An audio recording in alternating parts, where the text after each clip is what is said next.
This past Monday evening, we had a wonderful celebration of the blessing of our new parish hall. Bishop Callahan was here, and after the blessing, we enjoyed supper together. There was a marvelous spirit that evening, a spirit that was filled with many emotions, satisfaction, accomplishment. We made it. The enjoyment of the space, and imagining all the wonderful parish events that it promises to hold in the future. But there was another spirit there as well. I was kind of surprised to hear several people, actually many people, remark that it was also kind of dreamlike, almost a little surrealistic. It's really here?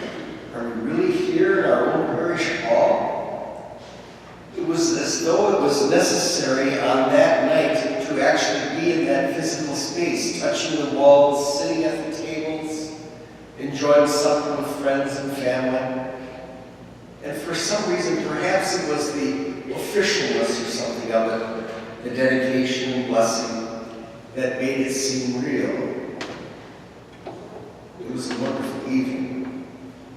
You know, I think Jesus in today's gospel was experiencing a little bit of that similar situation, only of course he had a much more important message than a new building. Jesus needed to convince his disciples that they were absolutely sure that he had risen from the dead. He was alive. His followers didn't believe at first that he was actually raised from the dead. They were still in shock over the crucifixion. Did that really happen? How could that have happened? What went wrong? They were confused, afraid, wondering what was going to happen next. Today's gospel picks up from Luke's account, kind of a famous story that we have of the two disciples who were walking along on the road to Emmaus on the way home after the crucifixion and burial of Jesus. And they were rather, remember that story, they were rather dejected. And all of a sudden, Jesus appeared to them. They didn't recognize him right away. And they started walking along. And finally, they asked to stay for supper with them. And when it was in the breaking of the bread, that they finally, their eyes were open, but Jesus vanished. They went back to Jerusalem, and this is where today's gospel starts. And they're telling the disciples about it. They're talking about it. They're excited. They're bewildered.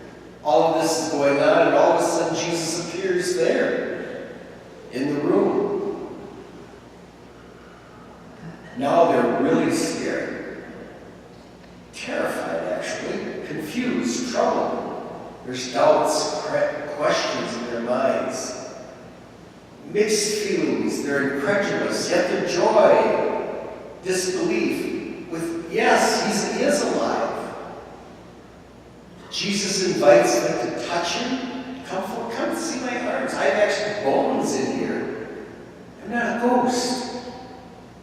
Finally, he even tells them, look at my feet, my arms, my hands, in the side, see the scars from the crucifixion. It's me. It really is.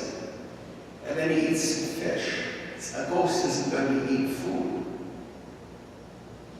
Then he tells them that everything written by the prophets and in the Psalms about him had to be fulfilled. Namely, that the Christ, the Messiah, him, Jesus, would suffer and rise from the dead on the third day. And it was only after all of these things would be accomplished they would finally really come to understand. Jesus had to do this, to die and rise from the dead, to show us the way. To give us an example, evidence that just as someday we will certainly die, we too may pass to eternal life with him. God so loves us that he gave us the example of dying and rising to show us the way so that we may follow him. Jesus' love for us is so great that he endured death, a violent death, so that we would have no doubt surely he did die. And then he needed to convince us just as convincingly that he was alive, that he was raised from the dead, so that he could also lead us to eternal life. And here he is, post-resurrection, alive, flesh and bone, eating and drinking. Here are the scars for my passion. Once we actually understand and believe that Jesus is truly risen, then our lives can change. There's no one else who has ever done this. There is no one else who has invited us to share in his divinity for eternity. There is no one else who has promised that they will be with us individually and together always. I will be with you always. There are times when we too are scared, confused, troubled, may have some doubt or questions. We need to remember when the risen Lord came, he brought peace. His greeting was, "Peace be with you." Thus, in the midst of our uncertainty, we begin to recognize the Lord's presence when we also begin to feel ourselves rooted in his peace and in the assurance of Jesus' promise that he will be with us